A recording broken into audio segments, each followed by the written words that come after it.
The Taoiseach will deliver a long-awaited apology to the families of the Stardust victims. Antoinette Keegan lost her two sisters, Mary and Martina, in the fire and has campaigned for years with the other families of victims for justice. She joins me now to talk about what might unfold today. Antoinette, good morning and welcome. Good morning, Pat, and thanks for having me on your show. Now, Antoinette, it's been a long and arduous road and it's coming to its conclusion. What do you expect from the Taoiseach today? Well, we had a very positive meeting with him last Saturday in the Dáil, and it was constructive with families having their input insofar as what they would be hoping to get from the state apology. And I believe it is all positive. I haven't seen it yet, but I do believe that Simon Harris is doing his very, very best, because he did ring me yesterday evening, last night, and said he had the apology finished. I haven't seen it, and I don't know what it contains, but he did say that he's heading to the memorial. I didn't know which memorial he was going to, and that he said, I'm going to the one in Artane.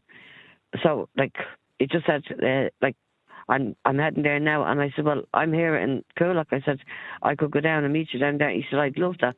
So I went down, and I had a pin, one of our pins with the 48 on it, and I said, would you like one? He said, I would. And he said, can I put on my jacket? And he put on his jacket.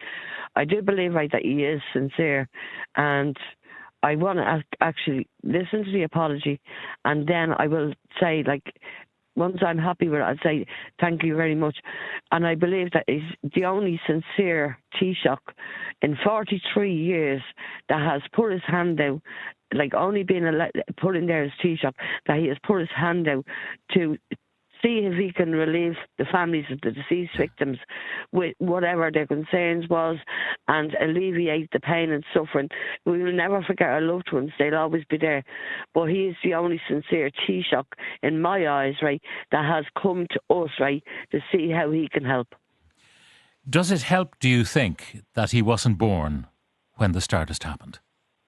It does, because maybe he has seen the way we were treated, and he can't understand that this should have never happened. 43 years of systematic abuse by the Irish state onto us families, and that's what it has been. And he actually said he wouldn't like that to happen to his family, that he would do the exact same thing as what we done. Now, it's so long ago, and so many of the people, even those listening now, were not around or have no memory of it happening because it was so long ago. I mean, you'd need to be probably 50 at least to have any kind of recollection of it. You know, a 7-year-old child might have remembered something. But what this process, the inquest, has done is to bring it back to a reality for a younger generation who can only imagine what their reaction would have been should a fire break out in a nightclub that they would be currently attending. Yeah, and that's very true, Pat, and that's why I actually brought up at the meeting on Saturday that it should be put in the curriculum for the children in the history book, because this is part of our history. It was the biggest disaster in the history of the state, and it would educate children that, if they go into a nightclub and they see a door locked or they see anything that is wrong, they have to report it, so that we never ever have another Stardust like what we had in 1981, resulting in 48 deaths and over 214 injured. Now, over the years, Antoinette, you've been campaigning for so long, and every time you seem to make a bit of progress, there was yet another setback and insult heaped upon injury for all of those families of the victims.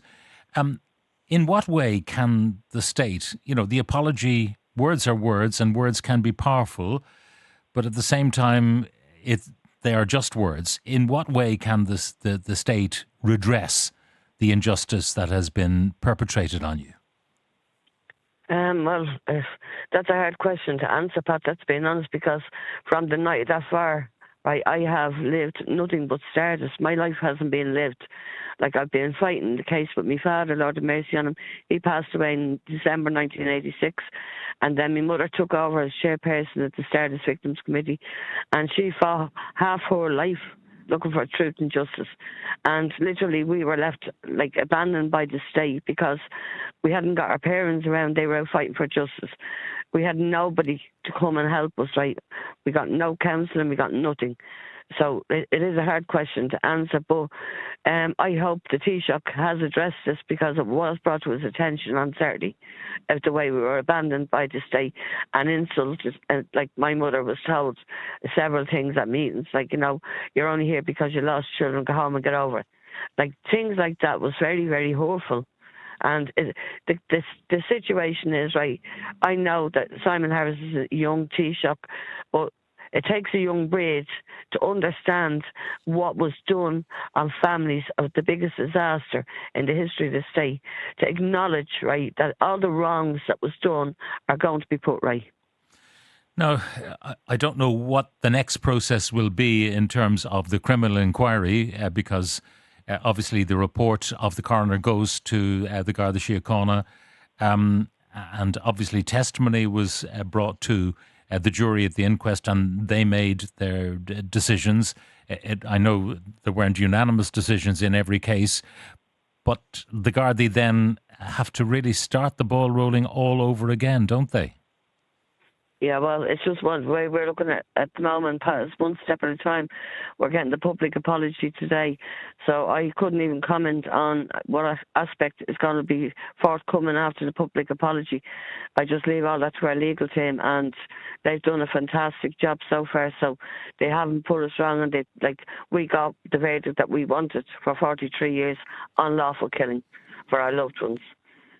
And somebody, therefore, has got to be made accountable for that. Accountable, exactly. There has to be somebody accountable for the deaths of 48. There has to be. Yeah. That's another avenue that has to be explored. But just today is a very, very important day for us, families of the deceased victims. That has finally been acknowledged, right, that our loved ones have a verdict, and they went out for a good night, paid their £3 into a nightclub, and they were unlawfully killed. They were Irish citizens, and they were treated as insignificant of the Irish state for 43 years. Now, do you have your own theories as to why that was the case, that you were marginalised and that the whole business of arson was so readily believed? I've always had that, and so had my father, Lord Mason, and Charlie Board. Charlie Board and my father had the same saying. If this had happened in Donnybrook and not Bonnybrook, where a lot of the children died, then it would have been a different, scenario. It would have been a different thing, because we came from a working class family. So it was a class distinction, right, because where we came from, that this is the way we were treated. Yeah. And you know, when I was reading about the profile of so many of the victims, to realise that, you know, many of them, you say you come from a working class background, they were working. You know, these were boys and girls who had money in their pockets because they were out there holding down jobs.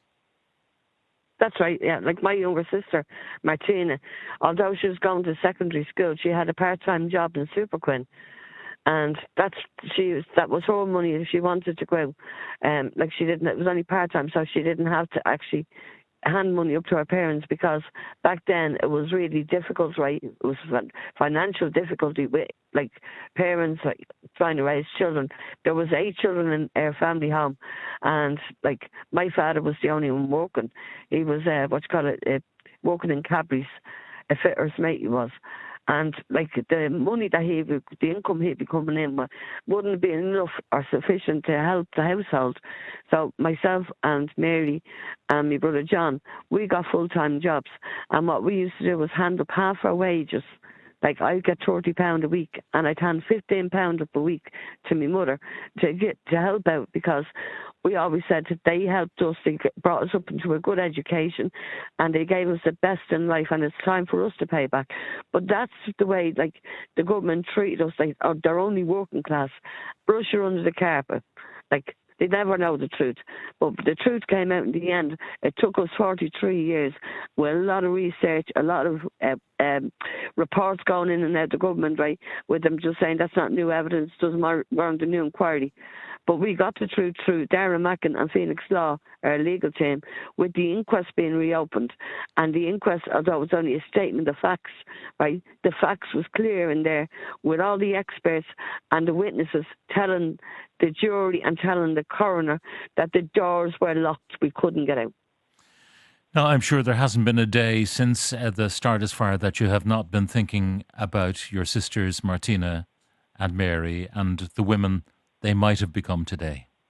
I've always thought about it, and I had, over the years, like, I had a guilt feeling, like, that I survived and they didn't. And, like, I did try to kill myself a good few times, feeling the guilt that I got out and they didn't. But I've often thought about Martina. She would have been very happily married. I could have a lot of nieces and nephews because she was stunning. Mary was the same. Martina was going out with David Morton that night and he was killed as well. Mary was going out with her boyfriend as well. And, like, life has never been the same. Of the kitchen table, there's 2 empty chairs. There's 4 empty chairs now. My mother and father passed away. And it just has never been the same since 1981. The 13th of February, 13th and 14th of February, literally ripped my family apart. Ripped it apart to the extent like that we had such a loss, right, with losing 2 sisters and then our parents, like, shortly afterwards. So, like, we miss Mary and Martina. Like, it comes to Bertie, it's a celebration, and we wish they were there. It comes to Christmas, we miss all the joy and fun that we had when we were younger. It's a sad day when it comes to a celebration in their home, because it's not a celebration, it's tough. Like, they're not there, right? But we still love them and we still miss them very much. Now, the apology that is being worked upon is, you said that Taoiseach said he had now completed the text of the apology. What are you looking for in that apology? I want an acknowledgement of the way that we've been treated for 43 years. And I want an acknowledgement that the state was wrong to do it on us. So you want the state to admit its own culpability, not just simply to say, we're sorry it happened to you. No, I want them to apologise for the way that we've been treated now, for 43 years. There is talk of a redress scheme. Do you have any ideas as to what form that might take and who should be included in it? We talked on the programme last week to Sean Reinhardt, who survived it with some burns, who thought he was dead and then woke up with his face close to the floor and managed to make his way out. So there are people who did survive it, who were actually caught up in the blaze but did survive.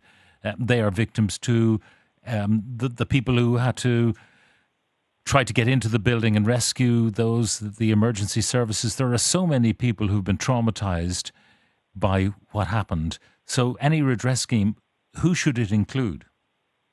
Well, at the moment, now I was just going to say, I knew Sean Reinhardt. He was actually on my father's committee that was set up on the 5th of May 1985. Sean was on that committee, and I knew him well, and he did sustain burns. But at the moment, right, as I said, right, it's one step at a time, right? But the first step is the public apology, and I have heard nothing. It's all like, so far, it's just rumours, because nothing has come to our legal team insofar as redress. Now, I am meeting Micheál Martin this week. He's away at the moment, but he rang me on Sunday and just said he wants to meet me. So, like that, I will go to meet him with our solicitor. So, like, he's just said, I want to meet you on a personal basis. But I said, I'll go on a personal basis, but I want my solicitor there. Yeah. So, and the other thing, I suppose, Micheál Martin has a direct lineage from the leader of Fianna Fáil, Charlie Haughey, who obviously said many things in the wake of the tragedy. When I spoke to Micheál on Sunday, I told him, like, this is not our fault. We got a tribunal of inquiry, and that interfered in our judicial rights, putting arson on the public record. We should have been allowed to get into a court of law, right, and fight our case and do whatever we had to do.